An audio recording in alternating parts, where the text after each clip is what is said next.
Okay, Dr. Robert Kironde wali tugenda kuba tuwogera ku ndwadde ezikwata akamwa naye nga tuzimanyi nnyo okukwata ebitundu ebyekyama. Yes, I'm sure you're all wondering what is that. STIs, sexually transmitted infections, zisobola okukwata mu kamwa, especially when you use those parts for those things. Yes. Ndwadde z'obukaba mu kamwa is what we're going to look at. Kituufu? Yes, bagamba kituufu era ne doctor kutwayogerako naye wali yayogera ku nsonga z'endwadde z'obukaba yatugamba kisoboka ne tetwalambulula. So today ensalawo tuleete dentist ayongera okutubangula mu ekyo ozirabira ku ki ozijjanjaba otya. Does it mean we should stop the acts ezivaako endwadde ezo tukwata mu kamwa? Happy New Year. Tusanyusa okukulaba. Kale nina. Gyebale ssebo. Kale. Namwe gyebale. Kale. Topic erabika ejja a bit disgusting. I'm imagining having an STI in the mouth. In the mouth. Now, Farida, ekisooka. This practice has been around. Which one? Since good. Practice ya oral sex has been around since time immemorial.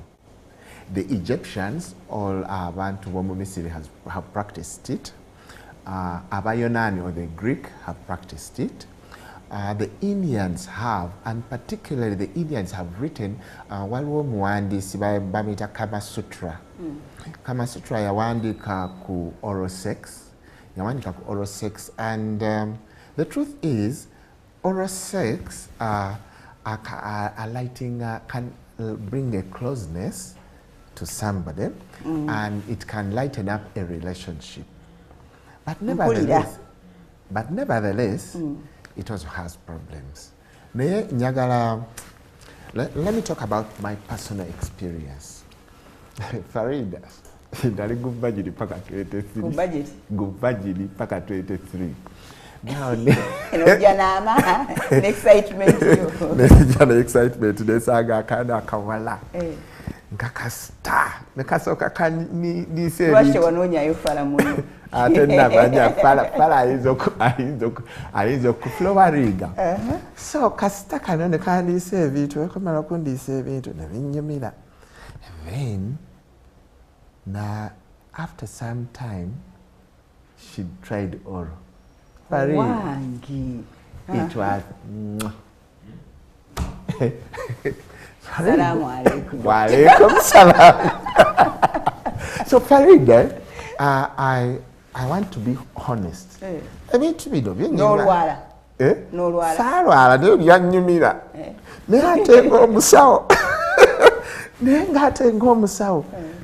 Banange Farida abasawo tufa bubi because you know ebizibu ebiriyo ate ebintu bikunyumidde ate wesanga because so abantu abatuuliza bonanyonyola basawo banno munafunye ekirwadde kino nga atakimanyi. This is the only way you can get abasawo bafa bobi olabanga. I'll tell you a story about as we go, because some of these things sometimes people have to realize that these things are there and they are dangerous.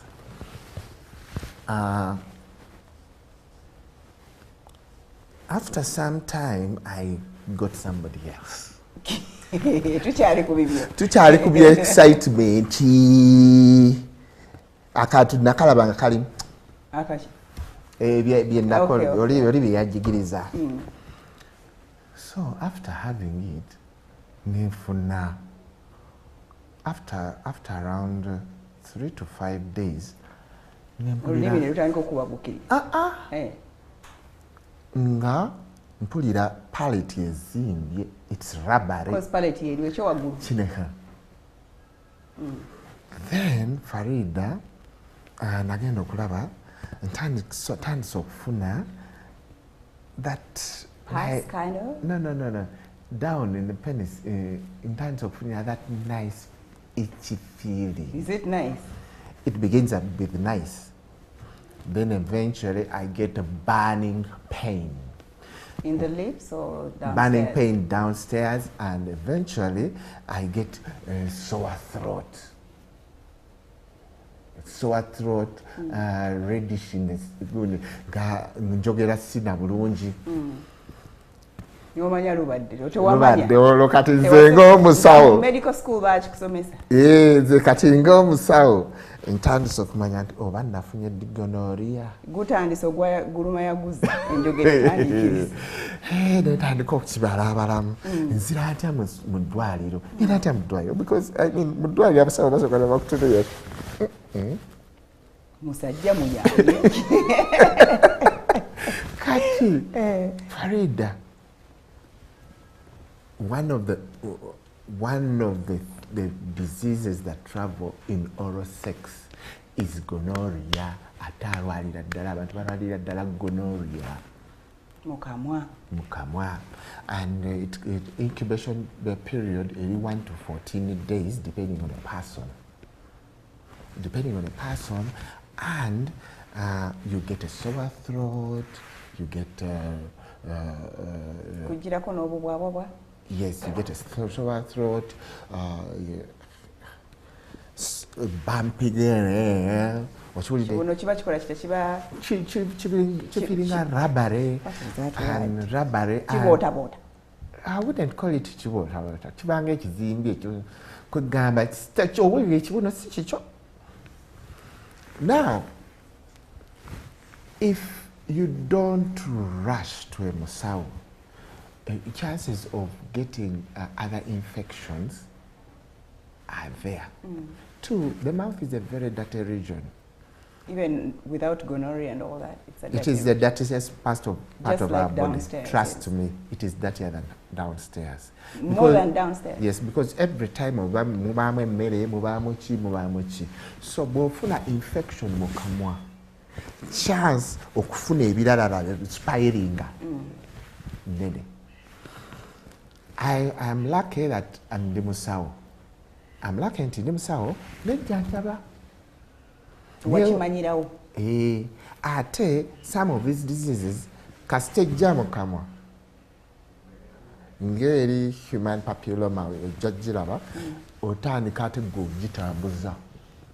By just speaking? By deep kissing. You still kiss even after all that? Wandibadde okomererwa neweekomerera n'ogamba no. Na okomeredde bukyali okomerera bayambali because nakola ekive egenda kukispreadinga. Now before you that is the mistake we basawo make. That is why we send away people from the clinics because omuntu wajja ne gonorrhea osoka kala the mind immediately goes. I tell you, by the way, n'abasawo bantu. The truth is n'abasawo bantu. The truth is nabo tulina basaasira batwala ekirwadde kino nti kya muntu mwonoonefu but abantu bali out there babirwala. Ate babirwala transferring from down to up. Ate bimala transferring from down to up, deep kissing, ebimu netandika okubyongerayo. So gonorrhea. So nebino ebyokwekisingisa nabyo tulina okuba careful. The truth is ku mbeera y'ensi towandigenze down ku muntu gw'otacekinze. I insist towandigenze down. Even ne bwoba togenze down. Even up. Because of ogambye nti oli ayina.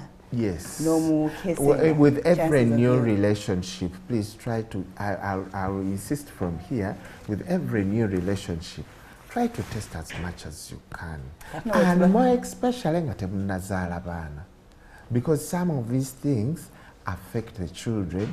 Nga bwetunalaba kugundi eddako mu maaso ku kirwadde ekisinga okulwala bannayuganda kye basinza okulwala. Sikimanyi.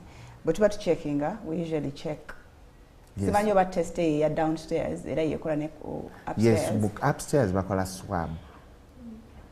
Upstairs bakola swab and kati ng'otwala partner wo mugenze mu ddwaliro. Gundi Faride obuzibu bwaffe ebintu tubirinamu ensonyi. Tekitera tujjira mu bwongo. Ekyo kyokukyekiga tekitera tujjira naye tubirinamu ensonyi so ebintu bino tulina obijjamu ensonyi.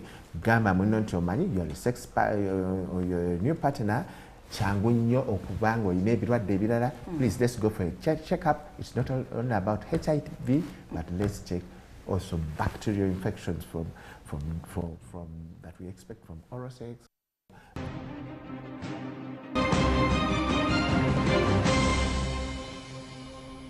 Tukomyewo, thank you so much for keeping it Mwasuze Mutya. Enamba ogimanyi, being a sensitive topic, itako WhatsApp yaffe tuweereze ekibuuzo kyo Dr. abenga akuddamu 706 14 19 98. Ndine Dr.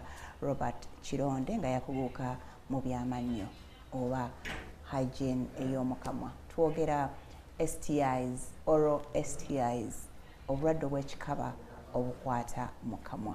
Atubulidde engeri gye bukwatamu. One of them is gonorrhea. Tumulabira ku ki? Kibuno kitandika okubeera funny. Kibuno kitandika okubeera funny. Ofuna tons gundi streped owulira gundi owulira amabwa ng'omira to the lymph nodes olusi zizimba. Ensanjabavu. Ofuna ensanjabavu. Olulimi terukyuka kala. Olulimi terukyuka kala naye eri mu bulaga eri munda bufuuka red. Okay. Bufuuka red. Now, Farida, waliwo obulwadde obutubonyaabonyezza butubonyaabonyezza wano mu Uganda. Ndowooza otera okuwulira nalwadde kabootongo, nze munnange kabootongo wange tawona, kabootongo.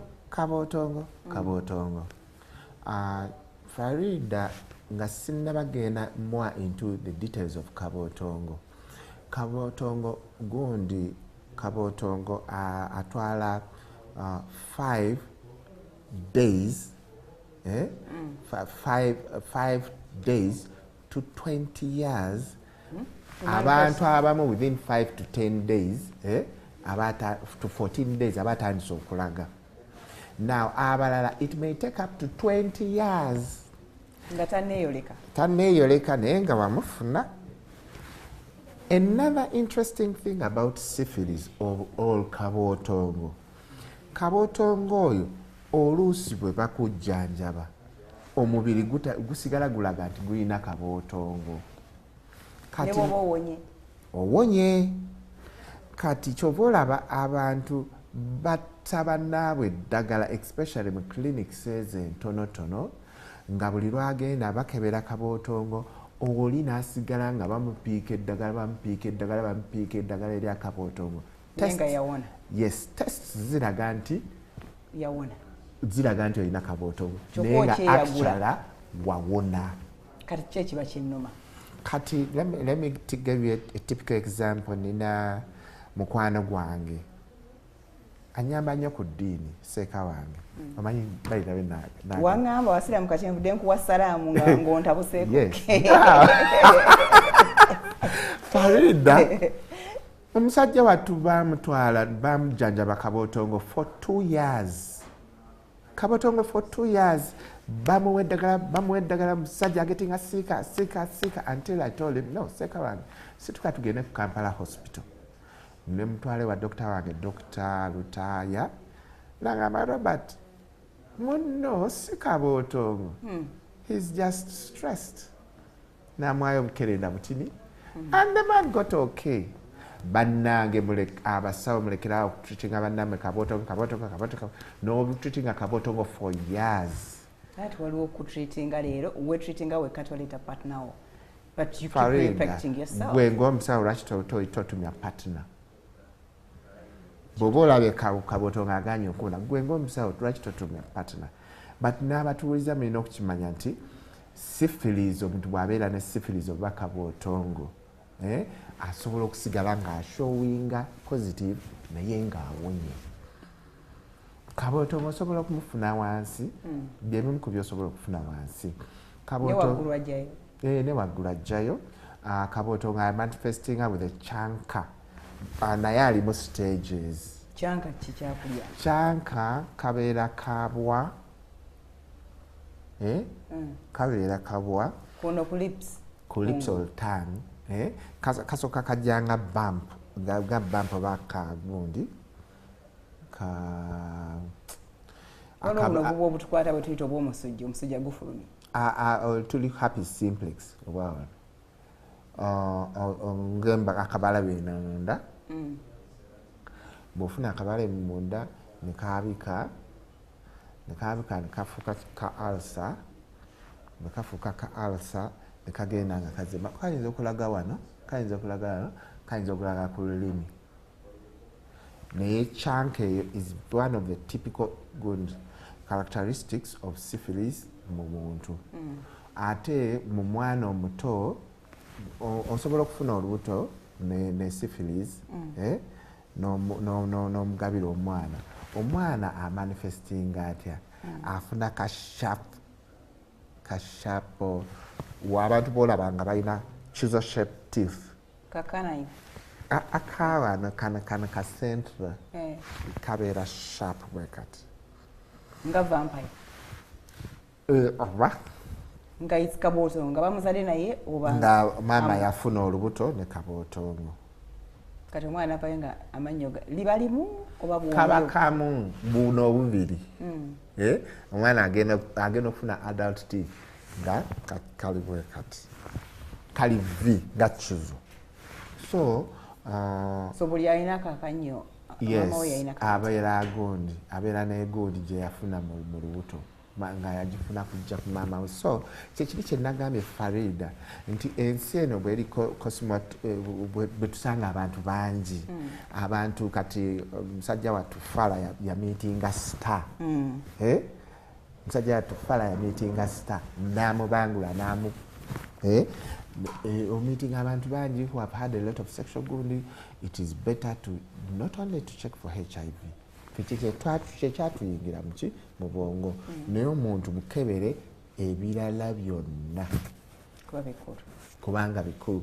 Check for STDs ne mu kamwa. And it's about your life, it's about your children, it's about the people you kiss, because the other people you kiss the other people you kiss bw'otazitreatinga egundi ekisigala kitambuza and mu stage eyokubiri eya syphilis omuntu asobola okufuna complications mu lubuto, asobola okufuna complications mu bwongo. Kagamba ava wano n'atambula. Emmere gye tumira ebyokulya bitumire bimutambuza naye not really. Ekirungi kya stomach, there are lots of acids that can attack the various gland. STI evudde downstairs. Esobola okuva downstairs neyambuka. Not necessarily that you had oral sex. Yes. Oba esobola okuva upstairs nekiya downstairs. It's rare because the stomach mulimu a lot of acids. Zijoja. So the most transmission is oral sex.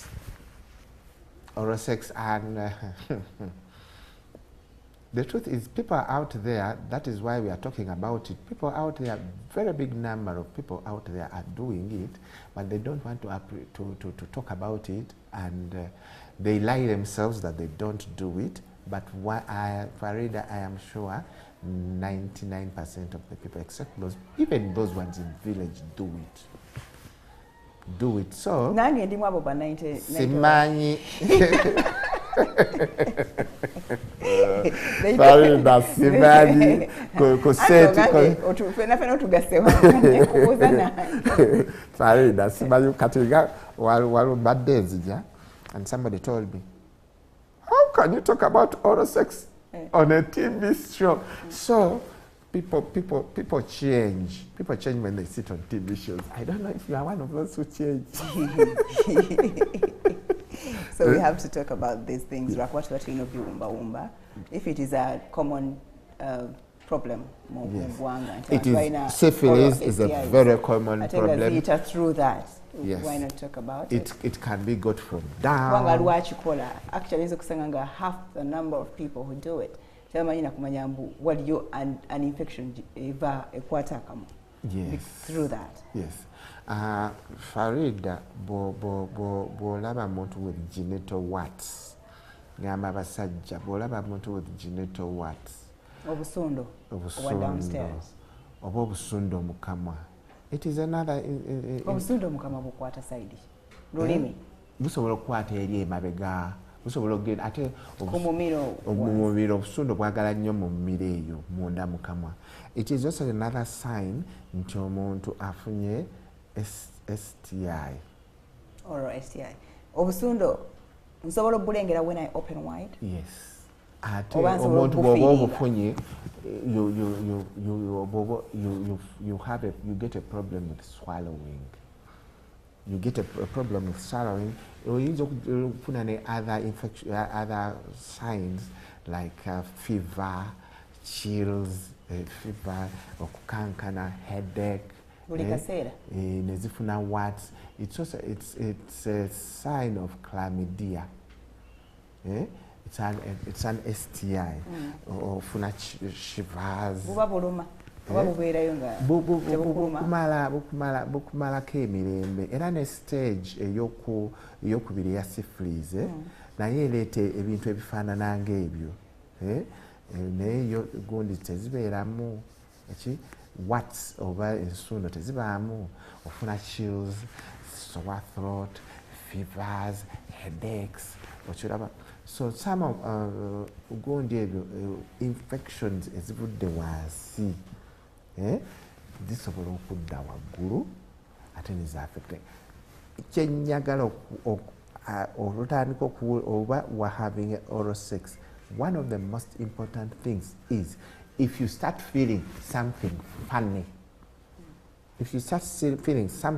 nga tokyewulira kabe mukyala notandika okuwulira ng'obukyala bwo buli funny buli funny more pain over pain over discharge omusajja when you have sex you have pain otandise okuwulira sore throat otandise okufuna headache the sores in the mouth up to a month from day 1 to a month notandika okuwulira manya nti osobola okuba wafunye STI. For example, like trichomonas, incubation period between 5 to 28 days. Bino ebirwadde birina incubation period. So kasita otandika okuwulira something funny within the first 1 month ng'otandise okukola ng'otandika okususpectinga tosirikira kintu ekyo. What is the worst it can get to?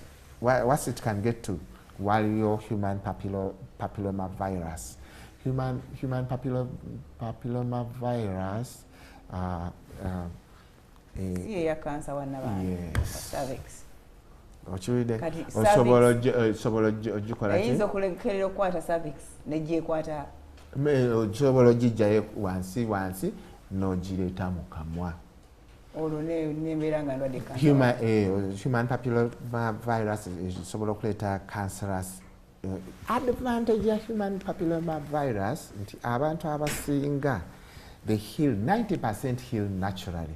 Egenda eringa ya herpes herpes majority of the people it heals naturally, but waliwo ka 10% human papilloma virus bwejja mu kamwa ekyusa DNA ey'omu kamwa eya cells ez'omu kamwa nezitandika okumutating nezitandika okuzimba nezitandika okukula uncontrollably n'ofuna tumor or what you would call cancer. Ozimba lulimi, kibuno, osobola okufuna bumps mu kamwa, osobola okufuna bumps ku bibuno, amannyo gasobola okutandika okunyeenya, otandika okuzimba uncontrollably, ate olozimbamba osobola okuzimba oluba, ate human papilloma virus besanga ng'oli munywi wa mwenge 1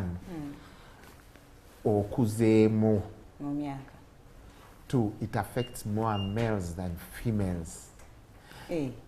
Yes, oral. Yes, it affects more. Oral. Yes. Downstairs. Oral, oral. Okay. It affects more males. Vice versa downstairs. Yes, and people with whiter skin are affected more, and worse feeding badly bw'oba olya bubi, and worse when you smoke. Bw'oba olina human papilloma virus nekusanga mu conditions ezo, obanga olina HIV, chances are it can easily encourage the cells to rapidly erupt, multiply, and go into cancer stage. So, ebintu bino kirungi no testing, no manya nti kati human papilloma virus njina kambeere nayo nesigenda ngenda kwefidinga bulungi, ngenda kunywa bulungi, ngenda kuba bulungi. Egende yokka ereme kugenda mu stage omwenge kanguleke, sigala kamuleke n'okuzumba. Okay. HPV bagigema. Aha. Thank you. Bw'omanya nti bibi, vaccination.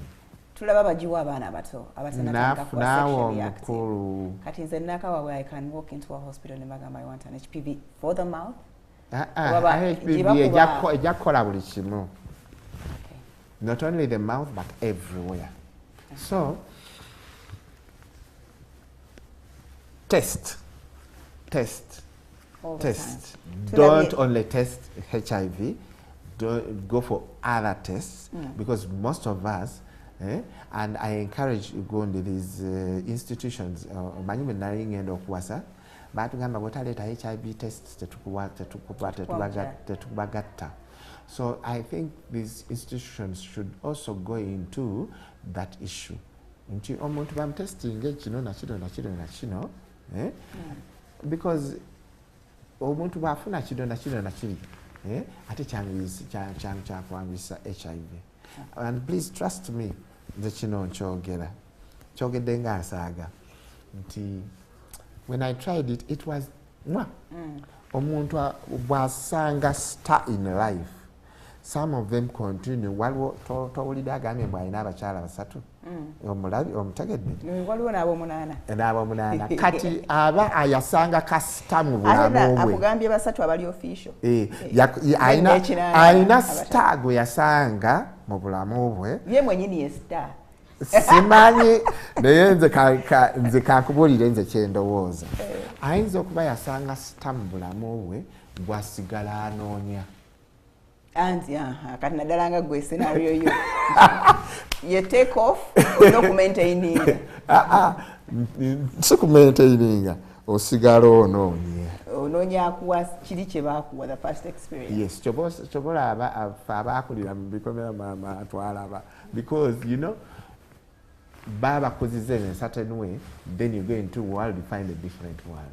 N'owungireeyo kitabani kya sente za n'emmere n'atege kyawungireeyo nendooza wawungulukuka. So it is gonorrhea, it is syphilis, chlamydia. Yes, there is also trichomonas, then there is herpes, genital herpes, oyaleeta warts, obusundo. Gwe tugambye aleeta ne kana akabwa. Yes. Kati bwe nfuna akabwako mba nina herpes. Genital sikabwa, waliwo herpes simplex, herpes it's viral, yaleeta obugunzi. Herpes za mirundi ebiri oba esatu. There's herpes 1, there's herpes 2, there's genital herpes, but herpes simplex yoyo agenda mu naavu n'aleeta bino ebiswi. Ebiswi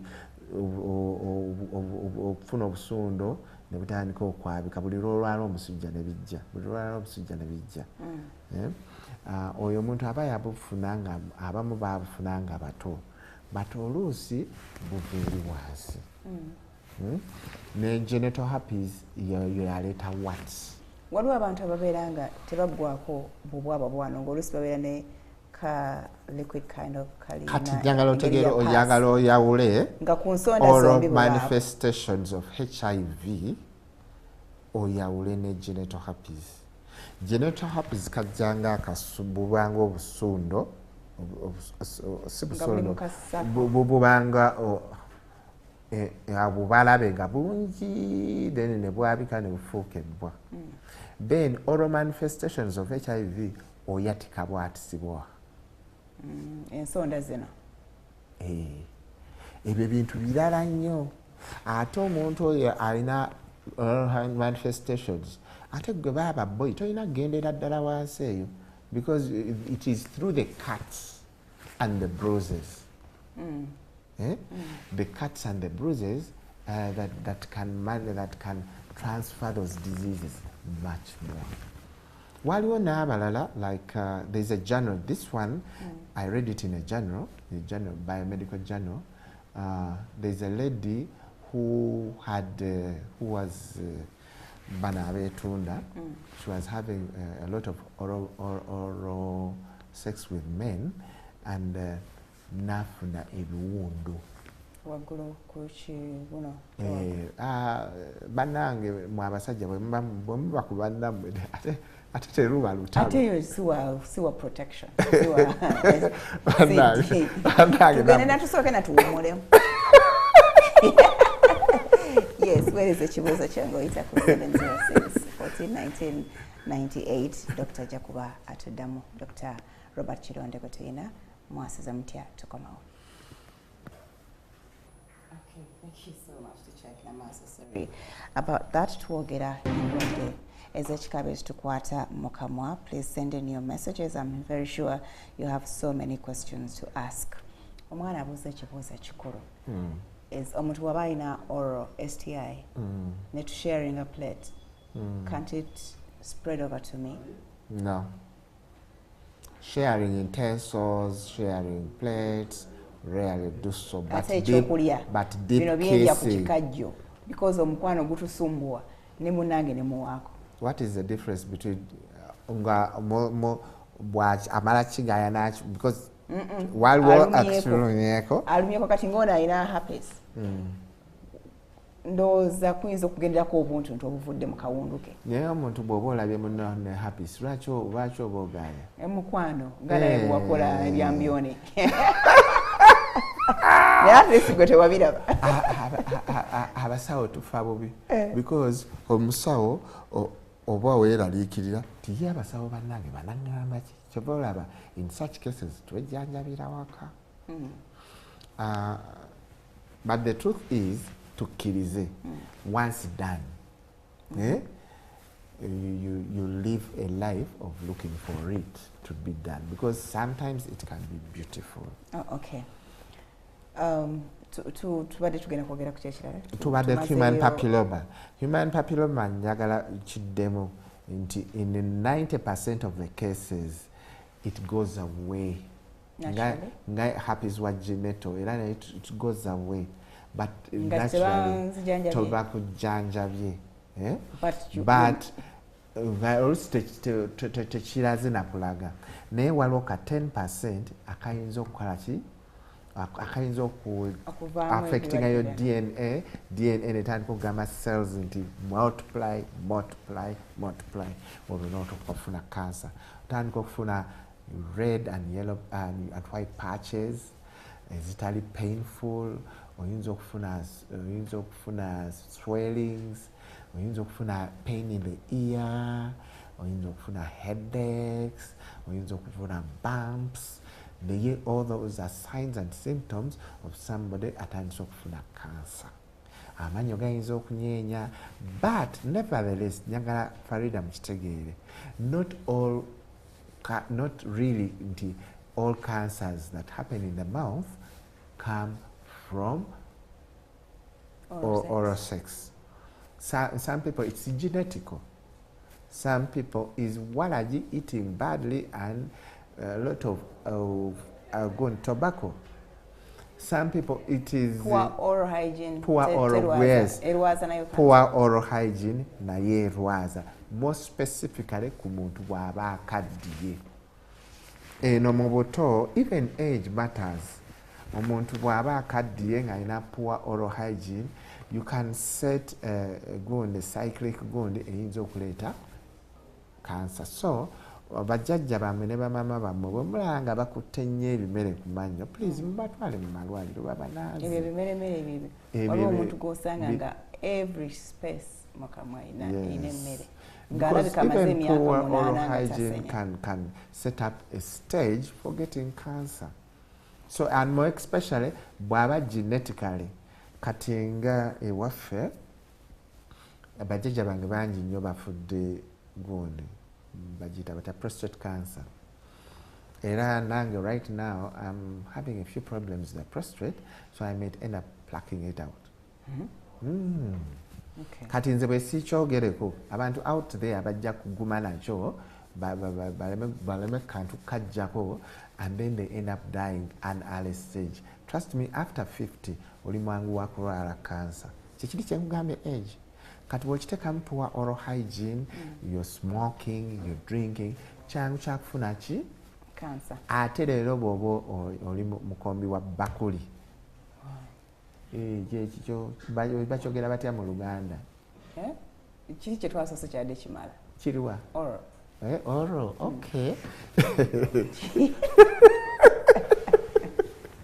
Kati, you're more prone to having this cancer, because you're setting the stage much fast. Because even your age, but nevertheless, mukama mulimu cancers ezisobola okujja nga togenzeeyo.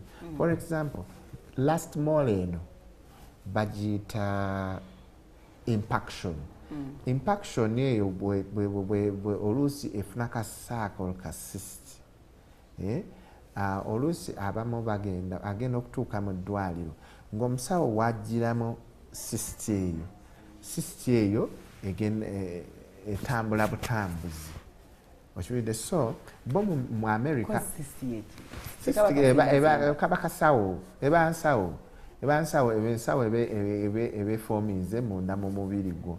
Cyst eyo eruusi etambula egenda nefuuka otyuma kumpi ye cancer. Erinnya eryo ekizibu kyalyo ki exactly? Erinnya eryo bwe lisigala wansi, impaction bwe sigala wansi, gw'omubiri guba gugamba fuluma naye ng'ate bweyita tewaliiwo erigege erina erisembayo. Kati mu kugezaako kwagala okufuluma, it sets stage for certain things to happen. Oluusi ofuna pain oba kati olaba gana anyegange galinga agagereka. It is because erinnya lino ery'emabega lyaposhe nga teyalina space nesigala gano geekwata. That is one. Two, oyinza okufuna pain. Samasama tevaawo. But all in all, you're supposed to have the disimpaction out. Now, disimpaction oba erinnya eryo erisembye erikuza obubi. Naffe, it is a high adrenaline work because oba weeraliikira erinnya eryo si lyangu kujjamu. Balongoosa lirongoose, osalasalako ku booni, osala sibatiisa nino babuulira amazima so that it's done. But nevertheless, it is a difficult extraction, but it must be done. Because oteeka obulamu bwo mu fire line. Lwakubanga ebifaananyi saabifunye in time, waliwo omuntu wange eyabadde ready okumpeereza ku bifaananyi, namujanjabako some years ago. Yalina disimpaction, yagenda okujja mu ddwaliro ng'emuluma, bwe twagijjaamu n'asigala ng'ali mu bulumi. Bwe yasigala ng'ali mu bulumi, after some time nengamba ye omuntu ono omuntu ono gwe ndisimpactinze lwaki tawona. Then nemusukubamu x-ray. Nemusukubamu waliwo x-ray ekuba oluba ku luba. Neeraga ka cyst oba kagundi we najja erinnya. Era kyokola Farida oluusi Mukama Katonda ffe mu Africa Katonda ayambaza bibye. Because omwami ono yagenda emulago and try to diagnose. Bamugamba yo okay. Tetulaba ene tumor. Ne bamuteeka ku ddagala. Then after some time nze omutima ne gunnuma. Nengamba omuntu ono because sometimes mujja mu ddwaliro but sometimes we find you become our friends. So ne mukeberako. Nagenda mukeberako after 1 year ng'azimbye. ng'azimu ne mugamba gundi obeera otya n'otakomawo mu ddwaliro ne mbiyomberamu ne mu pushing her back to Mulago. When pushing her back to Mulago, I don't know what disgusted him there. He went back. Nagenda omusanga ng'ali ng'angamba nze kati you see ne mugamba go back to hospital. Ne mugamba if you really think mwageno dijja mu yali limuluma. Lyali oba lujanja lw'abasawo ne mugaali ne lyali limuluma. Chobola it should get out. Bw'ogalaba nga gali impacted, omwana wo bw'aba galina nga gali impacted, gajjeemu between 18 and 20, bigwe because you may not know. Bw'agenda mu ddwaliro at 30, it may cause other problems. Farida, omwana oyo, Katonda n'atuyamba. Somebody, when I pushed him the last time to Mulago, somebody pushed him to Denture. And that was his lifesaver because by taking an X-ray, bajita 3D. Dr. Mutya abeka ya jina. Nkimanyi baali nkubako. 3D kirungi njogera ku 3D eyina engeri gy'ejjayo ekintu. Okugjayo ekintu nga kiri ekintu kyabadde eno gye nakirabira within those 2 years kiridde oluba lwonna era oluba lwalina okuvaamu. Kati side emu olubaba lujja balujjamu oluba luliiriddwa kansa balupakulamu ne balusuula bali bwe pa ne bateekamu plate n'amanya ati tebagagenze biba bigenze. Kati Farida yawona, he's okay, but the face is disfigured. Actually, the good thing with him, we are planning to make a documentary. I think that is something you people should go in, making a documentary on mwami ono. So that the world can get to know. If you keep an impaction, the repercussions is it is not a very nice thing. Does it happen to everybody in an impaction? It doesn't happen. No, it's not about fate. It happens if in some cases it's not done. Nga bwe nagambye papilloma 10%. 10% balwala. Ate 90% bawona. Ne impactions abantu bangi nnyo babeera ne impaction ne lwaki weeteekamu 10%. Lwaki sobola ba mu America ezo bazikola ki? Ekineetedde gundi eno nti njagala mbagambe nti not all oral cancers ziva ku buseegu. So temuddeeyo n'ofuna kansa ate n'okitandika okuteeka mu mutwe nti gundi yamusiize. Otandika okuba obufaananyi n'ojjukira n'ogenda mu kitabo kyo okebera ku nnaku z'omwezi bwezi obwo obufaananyi bwe butta abasawo. Waliwo abantu se babeera baami n'okusinga bakola records zaabwe. Ekitabo kya 32 pages. Naye kirungi okurekodinga 28 pages. Naye gwe arekodinga manya nti kati nga gundi syphilis asobola okubeerawo for incubation to 20 years. For 1 month to 20 years. Kati mu 20 years mwana wani gogenda okulumiriza. You onumiriza wone. Just go treat your syphilis. Yes. Doctor, bino ebirwadde bireeta n'akamukuunya. Akakamwa akawunya olutentezi. Akamwa akanyunya olutentezi Farida ensonga ziringa 17. Ensonga ziringa. This is one of them. Yes, it can be one of them. Ensonga ziri 17 ezisooka ziri mu kamwa. Osenya otya,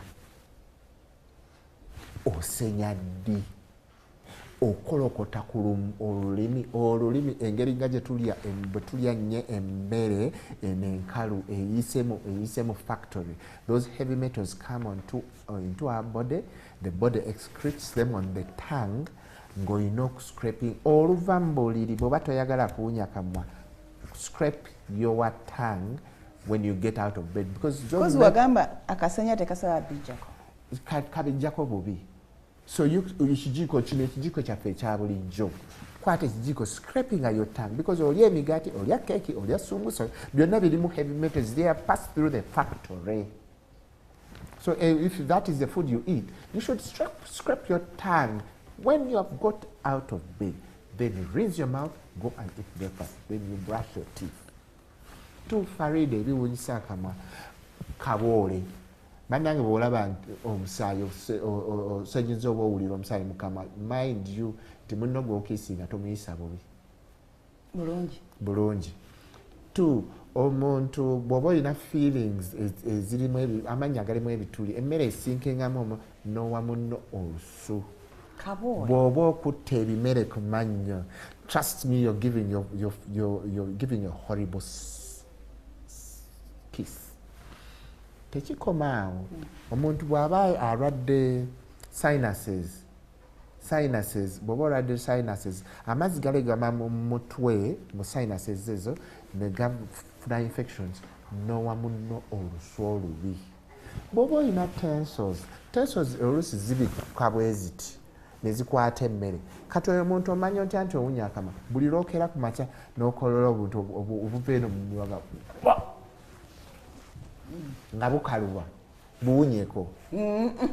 Farida buwunyeko because the kiss gy'owa munno ate obwo buwunya bubi. Now gwe munno gwe bakeesinga bambi bad breath oluusi munno tagitegeera.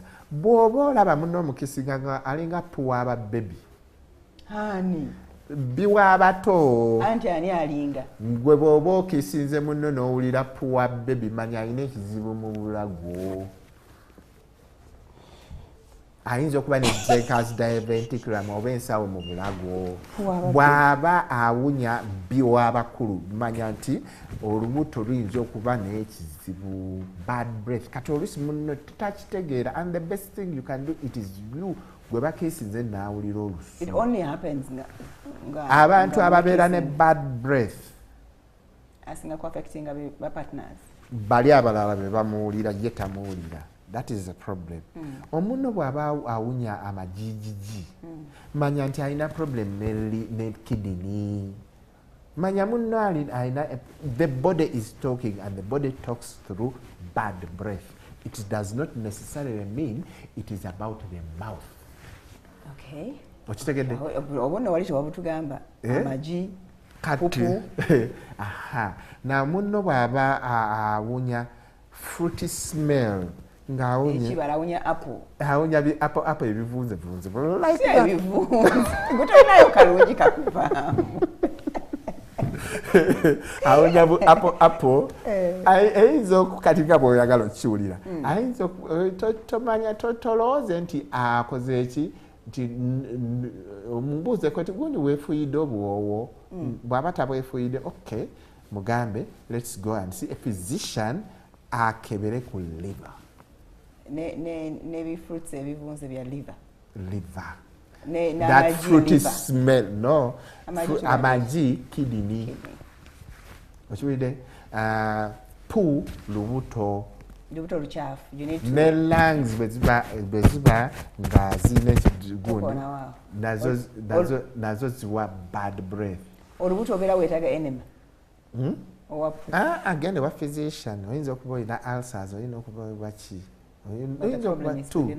Even feeding badly. Your body is complaining. Even when you take very little ugondi, very little water, you can even get bad breath. Even when you're in MPs, you have to see a gynecologist. Whatever MP after bad breath. Even stress. Wapla stress stress ewunyisa akamwa. Munno bw'aba omustressing ng'awunya akamwa ate tomukyawa gwe kizibu. Nze mwetidde stress wava eri mu bajjajjaabe bakyo munteekako. Nze nina omukakkanya. Munnaayinza okwagala. Sinze kizibu, nze hiira, nze magician. Gwoba ofuse magician. Ayina omuyambako. Kubanga ne nnyina tajja giwonya.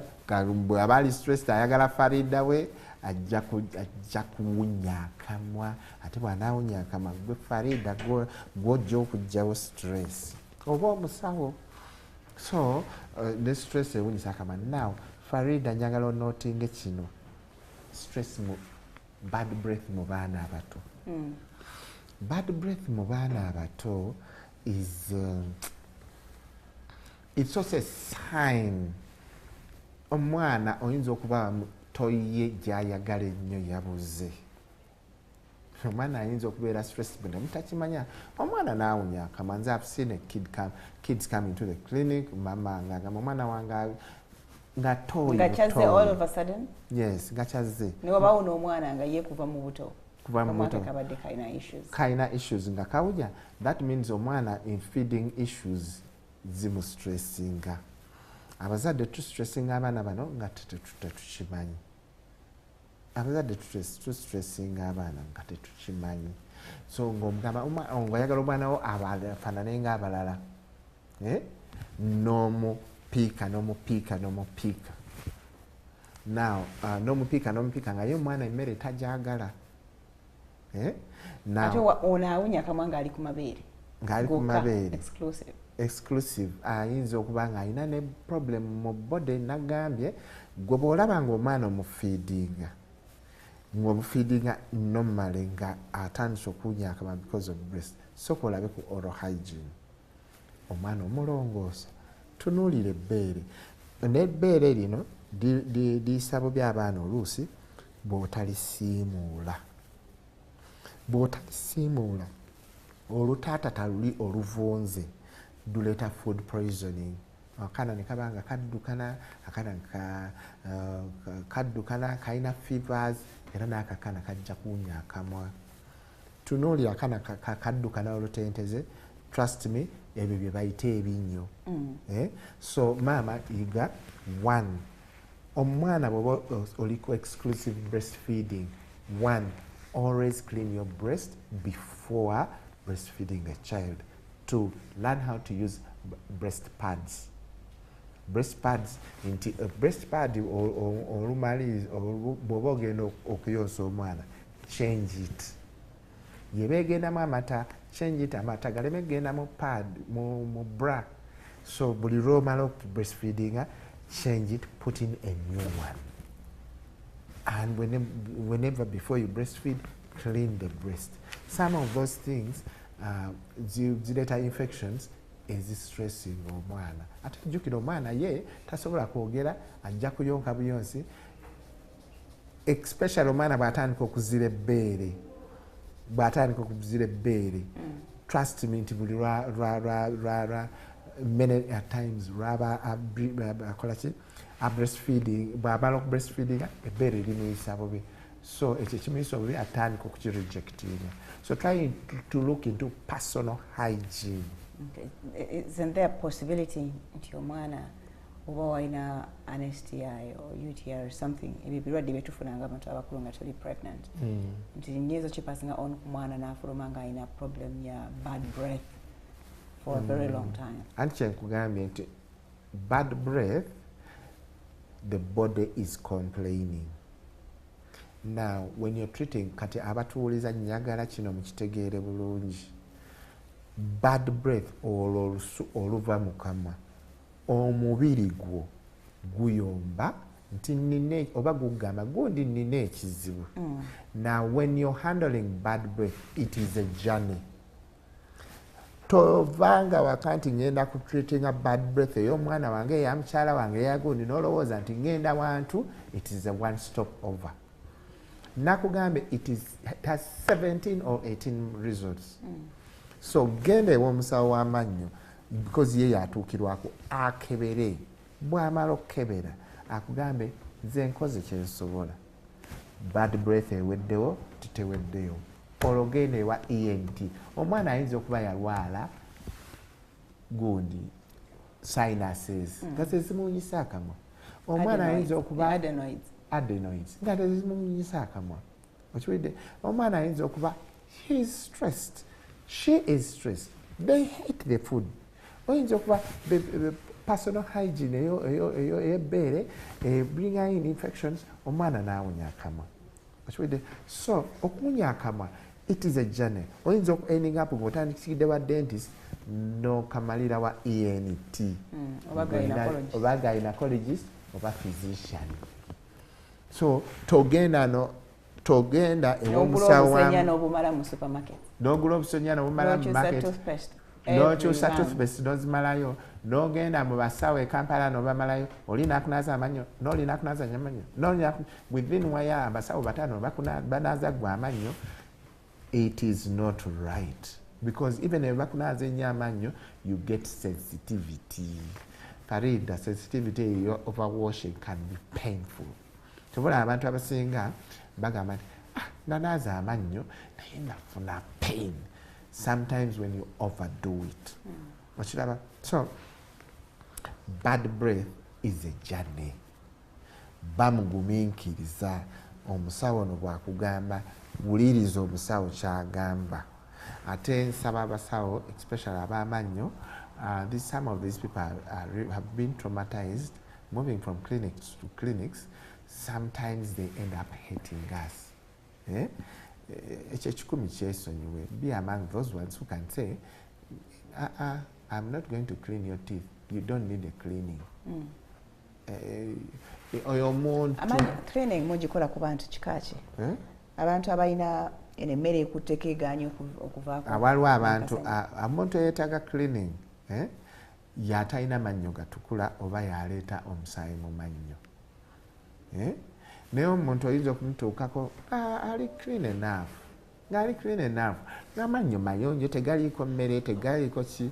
Munno mugambe nti naye nga gali yellowish ayagala sparkling white. Sparkling white, go for bleaching. I don't like bleaching. Bleaching makes many teeth sensitive, but some people need it need it because they need that self-confidence. Ngamanyo got brown. That's somehow, or in some cases, you just have to do it. Ndiwa sente zange guracho bonsombo. Ndiwa sente zange guracho bonsombo. Kati nga oliwa sente zongo oze kola muzigo ewange? Bleaching. No, okay, ngena kuwa scenario. Ozo yagala muzigo wane. Oyagala nkwate drill nsale. Nkugamba ezo zinneme genda. Mwatuga, you don't use a drill, you just put abalwadde bazitani braces. Yes. Abalwadde bajja nnyo mu ddwaliro ng'ayagala ogisalewo busazi kubanga ye kyekimuli mu bwongo. Bamugamba omulungi alina akazigo n'ebiseera. Kati bw'oba oyagala akazigo, please have braces done. Sasula millions from 5 to 7 ufuna akazigo. Other than going for something cheap that atenchwa wali abajanga bagala mu kazibe. Teri abajanga bagala muziba akazigo kaabo. Yes, atabo basinga obungi. Especially kanakansi. Kanakansi kalwaza ne kabole. Wachi. Ataka wagulu tekalwaza. Akabagulu tekalwaza kanakawansi amalusu gaba gatambulirawo emmere ekwatayo era abantu abalina akaziga kansi akatanye ebimere wanansi. So bambi bwabo be bajja mukaziba mukaziba I tell we tukaziba tukakozesa tugula braces and usually abantu I tell the people in the clinic tukolere half the price because it is very stressful. Akaziga kawansi kali a little bit stressful. Okay. Today wali kabole wayegedde kabole nga bimu kubisinga okunyisa akamwa. Nga kabole kwe kuvaamu omusaayi mu kamwa. Any type of kasaayi. Waliwo okuba nti nina akalwadde akawundu. N'ensenya n'enkakosa. Newongeramu obusaayi bw'enfujja bwenzi. Wabawo oli nga ye afuna more red than white. Ono nga alina too much white mu kyovu kye kimuvaamu naye nga mugiddemu otugu oyo naye aba kabole. Oyo aba kabole. Kasita okwata kasita osenya amannyo ne muvaamu omusaayi olina kabole. Doesn't matter the amount of blood. Doesn't matter the amount of blood too. Amabwa g'omukama okujjako gali aga trauma agasinga tegatera kuleeta mabwa musaayi. Ekisinga okuleeta omusaayi kibuno kirwadde. Either ng'okifumita toothpick oba ng'okola ki waliwo ekibuno gwe wennyini gw'okirwaza by putting in a toothpick request. Watugana toothpick natugana tukosanya floss. Good. So certain things that come bw'oba bleeding, you don't have to rush to a dentist. While you're rushing to a dentist, get bicarbonate of soda and salt in equal mixture. Take a mazi agabuguma, senyesa ebyo. Now, I can imagine like a kaluma. In a wound. In the mouth, it's not so bad. Now, kyenjagala otegeere ennaku bwe ziwera 5 ng'olaba some ulcer osalaba some wound onyumunguzizza ne bicarbonate ogenze mu nnaku 5 nnaku week. Farida genda ew'omusawo. Lowooza ku oral STI? Yes. Ziba nazo zireeta kabooli. Zireeta kabooli. Ekintu ekyaffectinze gum, ekimakinze gum incompetent, kijja kukwasa emmere. So anything that affects your gums, that makes the gum incompetent, ejja kukwasa emmere. So gwe bw'olaba nga nyumunguza ne bicarbonate, nsenyezza before I go to bed, nyumunguziza musaayi gukyajja, dduka ew'omusawo. Oyinza okuba between your month and 20 years. Anything can happen. Never Farida, never omaze emyaka 10 nga munno wamulaba. Nakugambye, these things, incubation period ekola ki ebeera high, and some people it never manifest. Kyobalaba, I insist. Temukoma kebera HIV, kebera for other viruses that somebody could have got with time, the bacterial good, because some people can be with these things for a very long time. Okay, waliwo yangamba nti abantu abalina red lips babeera bagenda nnyo south. Farida bakuliba. Farida kati red lips ennaku zino they are in vogue. Now holiday in vogue. Sigambe za lipstick. Oyagala zino akalyana. Ako sometimes it nze nakafunako because of an allergy. An allergy, Farida, while allergy. Nga acid yabocha. Abo balalu. Acid yabocha na bamule. So it's not true. Allergy esobola okwocha emimwa. Bwe mala okwocha face yonna neyokeramu n'emimwa. Biri ebigendo bigenda okuvaako, you come back to pink lips. It happened to me. 2, omuntu ayinza okuba alwadde alina ekirwadde kye ekyolukonvuba nga TB, nga HIV, ebyo birwadde ebitawona nga naafuna pink lips, nakola ki naafuna pink lips. Omulala ayinza okuba munywa mwenge n'abanywa omwenge ne gumwokya. So can you reverse it? Mine, do you see it? What? Take a watch. No, it just went naturally, but it took around 8 years. Obadde ogambye red lips are in vogue nga saafuna memo. Abaana ennaku zino nga baagala lips zino ezawansi ziri ate si bakazi bokka n'abasajja. Why? I don't know. Nga mmadde sinabitegeera. Bajja ne bazisaba n'omugamba gundi ndi musawo w'amannyo ate natandika nnyo. Olina gy'alaga njagala red lips. Nze njagala red lips. Ate surprising, the men love the lower red lip, the natural one. So besigako. This world is weird. Besigako n'obutungulu bamyoke emimwa gya wansi. I'm Daniel. My daughters get their milk teeth at 5 days. 5 days. Wow. 5 days before. 5 days before their first birthday. But I got one and I can 5 days. And I get problems when it comes to removing them, and in most cases I end up going to the dentist. Is it normal? Very normal. That is in your family, Daniel. Some people get first of all, some people get neonatal teeth. Nazalibwa n'amannyo. Naye usually falling off. 2. Baby nafuluma nga ina amanyo. Yes. ate waliwo family ne batono ndowooza batono waliwo ne family nga bw'atalaga neonatal teeth bakugamba Farida oyo mwana si waffe aleke mumondekere bagamba nti oyo mwana si waffe so neonatal teeth gye ziri now waliwo bambi family nga zirwawo just as family ezimu zirina obubeere butono family ezimu zirina amabeere manene family ezimu amabeere gajja mangu family ezimu amabeere galwawo n'amannyo bwe gali yes so it is okay the average abaana bange bafuna amannyo at 9 months waliwo family ng'abaana especially family ziri mu kyalo bafuna amannyo at 6 months so it's also normal. Does it also depend somehow on the feeding? Yes. Abakazi b'omu kibuga abaana baabwe balwawo okulwala. No, you don't do exclusive breastfeeding. Exclusive breastfeeding encouraging a teeth to grow faster. Exclusive breastfeeding omwana ajja mannyo mangu. Okay.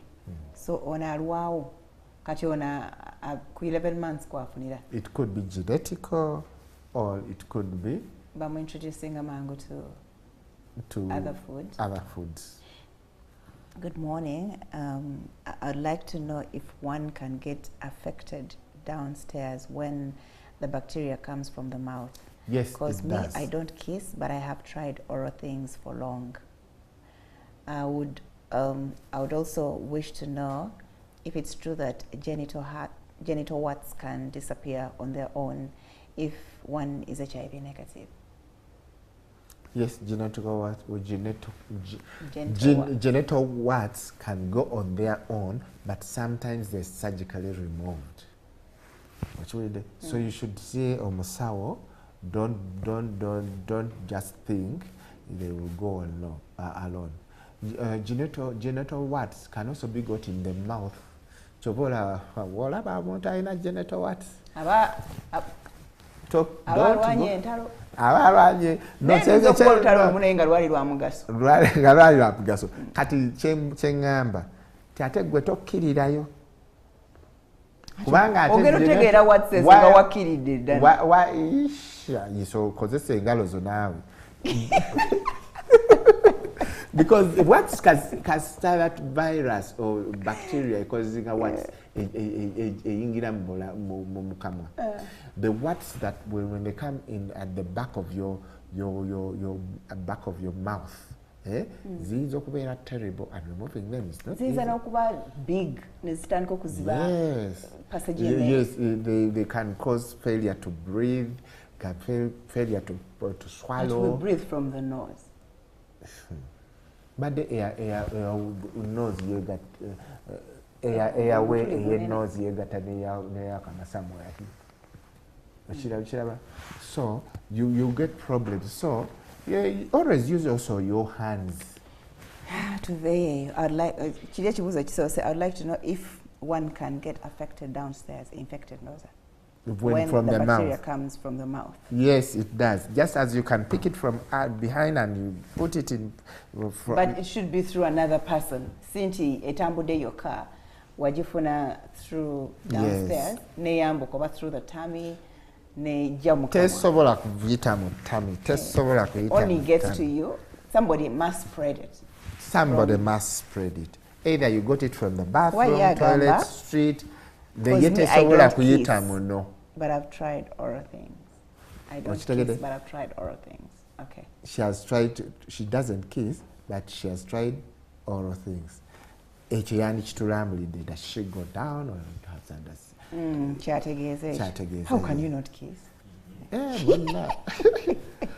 Okay. Farida, so it is possible. Farida, let's say, people have they call it fetish. Fetish ekintu ky'oyagala okukola when having sex.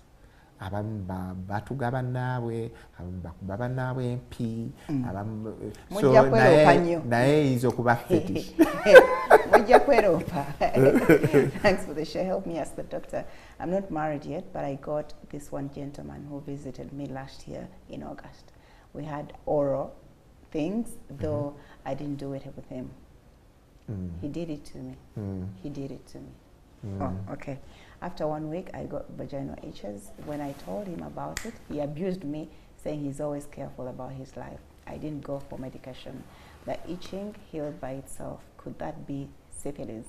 If not, what could it have been to me? And now should couples stay away from oral sex completely, or you got a better way for them to have that? Or bakufuula expert mu bintu ebyo nze sibirimu. My dear, that gentleman who nabagambiddewo, watch your vagina. If you feel something funny, genda olabe omusawo. Okiwulidde? Now that omwami oyo mukyala ono mukyala no omwami eyakka abinyumirwa bikola ayina STDs mu kamwa ke zagenda asiiga banne. Okiwulidde? He's bad because amala okugenda n'azisiiga banne ate n'abavuma. I am at loss of a word to describe that gentleman. You know, he has made me so mad. Eh?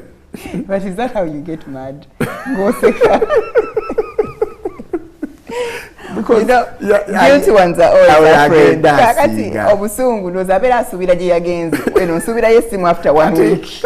Naye kantegeka ebivumu wejjira wonna. Enkondo mali eyo egende etambuza mu baana banne ate nebavuma. Mama, go. That sign and sign is so small. But the day you started feeling funny, as I told you, you start feeling funny. You start feeling funny. You start getting these itches. Get the what physician or musawo or gynecologist. Okay, yagamba chaona choka. Chaona choka, you may think you're okay. I think we need to kolanga tumbavoli. Because for him he's feeling okay. But transmitting it to everybody. Ndowooza muntu oba ekyamuyamba is because teyanoonya infection. Some other things go on their own. But please, my dear, tufaanana nga tumbavoli. Genda olabe omusawo omubuulireyo story. Your gynecologist y'omuntu ajja okuhearinga your story well. Kati ye nti byawona. Yalowooza yawona. Kyemugamba naye tafuuka tumbaavu ng'oli omusajja yabukomba. Asooka agende sure nti agende sure agende omusawo bakebere. Okay. No sijja kikubuuza kuba any other alternative for that. I do not took a warm sour. I not took a warm sour, please. Nafun nze erinnya ly'alyogedde kandi mulekere. Nafunako oral with a German and a Ugandan, but I really alikinyumizanga we yanyume. Kamuleke nze sinaga sasa mazagwanga kumacha kuno. Alikumbuza oza kyava kwani gwe najjako. Zikati nkudde mu njaze naliyo. Abadonde nja kitabani kya sente zakajibide. Nze yawugirayo n'oyo yawugirayo. Buli we negata ne boyfriend wange nomezebwa mondira n'entandika n'okubondola amazzi kyokka nga withdraw kiva kuki. He withdraws but still run very fast. Run how? Run to the doctor. Aduke ku boyfriend. Agende naye tagenda wali nti when you get penile pain during sex or vaginal pain during sex. It's a bad sign, huh? It's a bad sign. Agende ne munne. Okay. Nebonna bebeekomba wansi. Why did you have sorry. I have a colleague who told me that immediately after oral and you brush the mouth with toothpaste, it can kill That germs. is a lie. Period. That is a lie. That is a lie. Check your friend. Learn to check your friend whenever you're having oral sex. And with this day and age of a lot of infections, please, in any new person, let it be omuze. Twekeleze. If you can't, if you're not strong enough ogamba omuntu tugende twekebeze. Particularly that. Stay to the normal channel gye twamanyira and then use protection. Oyagala ennyo mwamaze condom kola byoyagala oba muteke bwaba mukyala tekayo dental dam. Dental what? Waliwo rubber dam bw'osobola okuteekayo rubber sheath. Buli luda. Bwa bbeeyi. Mu pharmacy. Oba buli ewa dentist. Onoonya ba dentist n'obagamba rubber dam. Kati rubber jam. Rubber dam. Bw'oyinza okuteekako n'okozesa obwo. And there are any means that can be used as a protective instrument during oral? Yes. Like condoms and bw'obadde ngamba. Bw'embadde ngamba. Kali kastis kagundi ka rubber k'oteekawo n'okola ebyo. But remember, kabeeyi. Abaana nga bayinvestinga kati daba fe abasawo b'amannyo ideally we are supposed to treat teeth with rubber dams, fillings, root canals, biki naye basawo bameka bakozesa rubber dam during treatment because rubber dam ya bbeeyi. Rubber dam ya bbeeyi sente meka? Oyinza okusanga ku buli mulwadde rubber dam materials zoweetaaga za mitwalo ng'ebiri n'ekitundu. Kati nga bakongezaamu feeling mitwalo 2.5. Obwedda ndowooza ogamba bukadde 3. Use once and throw away, right? Use once and throw. Made manyi nkooza n'entereka. Abaana bayinvestinga bajja bugula. Buli mu pharmacy anti.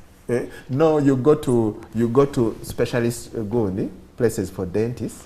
Obagambe nyenyagala rubber dams. Bajja ziguguza. Packet yalinga $10. Ngerimu obumeka 12. Omuntu nga 10 oba. That is good enough. What kind of doctor, specialist in brackets, should I see when it comes to such oral diseases? Such any dental surgeon. Any dental surgeon will be able to. Any dental surgeon will Must be able. Must it be a surgeon? Surgeon taba wakulongosa. Abasawo abamannyo. Or any dentist. Any dentist. Go to a dentist. Bw'olaba nga tabitegedde bulungi. Moving awalala. But omusawo yenna ow'amannyo should be able to diagnose n'akugamba kino bwekiti mpulidde fane naye ye bw'akuyamba n'aku diagnosing ate akurefaringa wa musawo mulala. Ate for what? Yakujjanjabe. Omusawo omulala yana buye bwajja atunulira n'agamba olabika olwadde kino. Naye gende wagundi batekinge swabs bakole ki yo yakujjanjabe. Obuzibu bwa Uganda fe buli omu ajjanjaba buli kimu. Anyway, nkitegedde ndabika nkitegedde bwenfuna obu bumps obuwunduwundu mu kamwa ekibuno kitegeera wazimbye nja kusooka kulowooza ku dentist. Yakusooka ogenda ku dentist. Jukira neyine nti jukira ka history ak'ebbakuli. Salamu alaikum. Wa alaikum salam. Bwe kabaawo ka history k'ebbakuli please bw'aba akunnyonnyodde genda bw'aba akunnyonnyodde dduka ew'omusawo ali able to take those swabs approving nti obulwadde kati ayinza okuzaayo wa dentist oba akusindika tasobola kuzaayo wa dentist ow'omubiri yajjanjaba ebyo ebiri mu kamwa ezo infections. Okay. Nina sister wange awunya akamwa ne bw'asenya ddamu asigala awunya ekiso. So ye atreating kino. Sister o mugambe ajje muwe free consultation ku Sunday ena Sunday naye ajja misana katona ategera otya mbu yeye ayeyogereke njogere erinnya ngende nalyo yeye yise Jackie naye sister tamwogedde Jackie ojje ne sister wo ku clinic webali kufaako ku munno because that can ruin her life. Jangu mukeberere bwerere mu advising for free. Okay. Tujja mu namba. I have things on my tongue that contain water but they don't pain. I have just developed them now. If things if you have just developed them, then surely go and have a test. Yeah? Go and have a test. You could have, there's reason Nagami gone or in Zokuba, you kissed somebody, somebody was kissing under, which was doing oral sex. So it could be an oral STI. Yes, because when you have it in the mouth, you can also give it when you're having a kiss, even when you're going down. So people, but they don't know. Okay. But people never talk about them, and yet these things,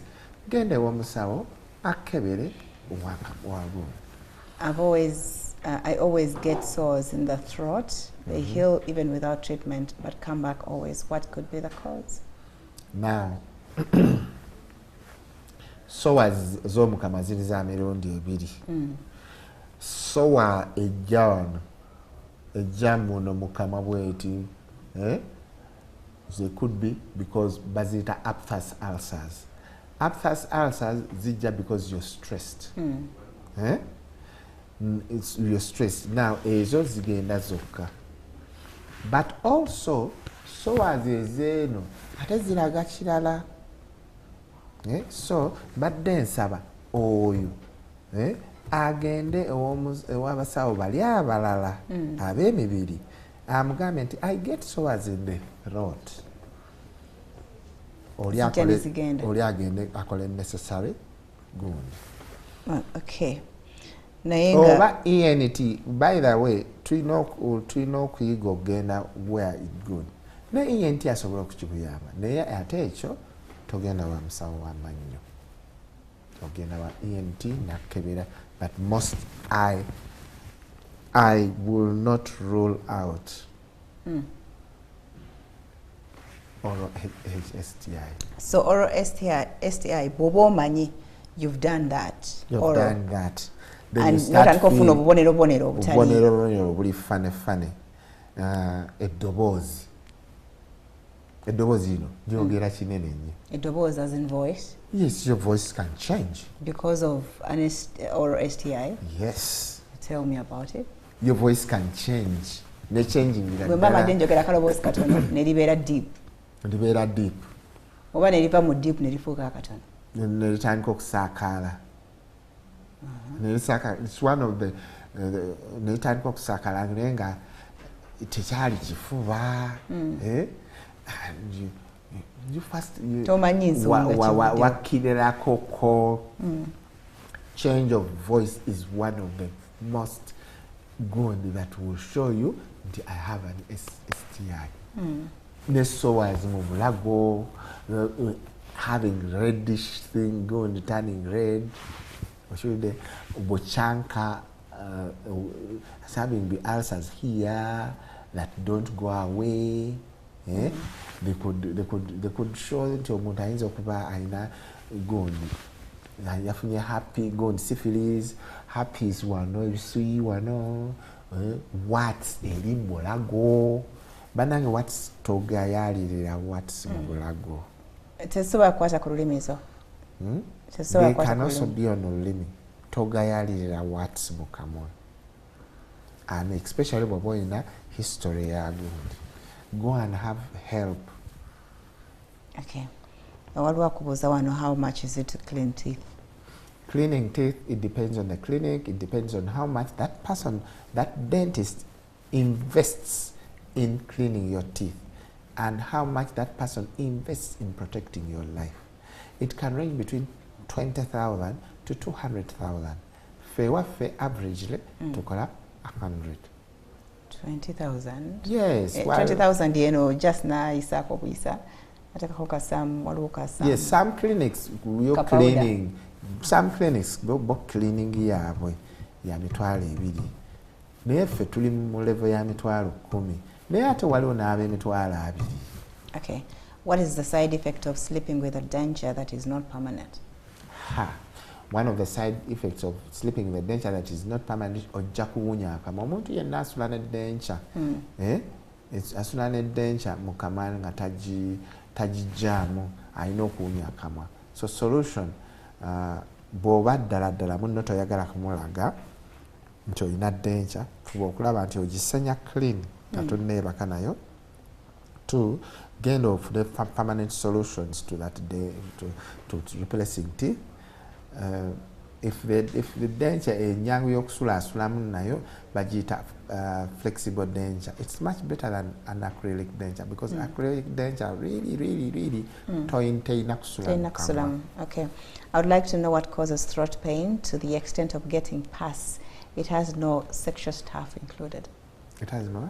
Taina anything to do with or naye afuna pain mu bulago n'eritane pus. My dear, go and see an ENT. Remember the lady we talked about first. She said Oli went down, and when she this one has nothing to do with what they did with the partner. It can be transmitted through a kiss. What over virgin? Kugame virgin. Oli yekisingira. Tuve wano doctor njagala bayo namba ya doctor. Now Farida kyenjagala okugamba one to abantu nsooka okwebaza NTV buli lwembadde nzijako NTV njogera about the page yaffe yakula, so you can always find me on the page. Waliwo abantu we also make some offers. If you're free, if you're top fan, sometimes we give top fan of what? Of the page? Of the page. Sometimes we give you treatment up to 500,000. Oh, free of charge? Free of charge, because oyo muntu aba asomye oba ayize, so bw'omuteekamu emitwalo 5 n'omujjanjaba oyo ajja kuyigiza ajja kukola ki ajja kujjanjaba balala. So abantu bange abatuwuliza mugende ku page ya Dino Dental, like it, struggle to be a top fan. Dino Dental will give you treatment up to 500,000. What do I need to be a top fan? Mayimbo iza no kuwa checking ko checking ku page, no comment, no nothing. Ichamanyi and I become ku Dino Dental sobola. Okay. It is a struggle. Doctor, I have two numbers. What when SMBI 10 and SMBI 27? Which is which? 27. Okay. 701 88 75 27. Your number, doctor. Or 0776 88 75 27. Okay. But please say 0701 88 75 27. While on air MTN 0776 88 75 27. So same number. Yes. Okay, 88 75 27 on both networks. We'll see you again tomorrow, inshallah. Kume. Bye bye.